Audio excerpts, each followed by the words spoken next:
স্বামী চেতনানন্দ সংকলিত ও সম্পাদিত স্বামী শিবানন্দকে যেরূপ দেখিয়াছি এই গ্রন্থটি থেকে পাঠ করছি। সূক্ষ্ম শরীরে অহং ব্রহ্মাস্মি বলা সহজ, কিন্তু যখন শরীরে দারুণ যন্ত্রণা চলতে থাকে তখন মনে ওই ব্রহ্মভাব ধরে রাখা সাধারণ মানুষের পক্ষে সম্ভব নয়। দেওঘরে একদিন রাতে মহাপুরুষজি হাঁপানিতে দারুণ কষ্ট পান।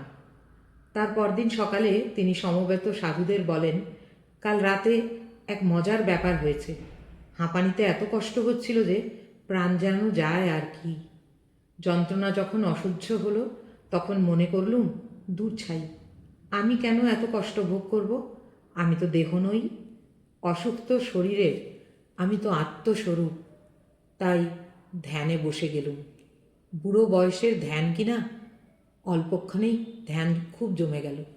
তখন দ্রষ্টার মতো দেখতে লাগলুম শরীরটা হাঁপানির টানে বিকৃত অবস্থা প্রাপ্ত হচ্ছে। আমি বেশ আনন্দে রয়েছি। শরীরের কষ্ট এতটুকু আর অনুভব করিনি। বেশ আনন্দে রাত কেটে গেল।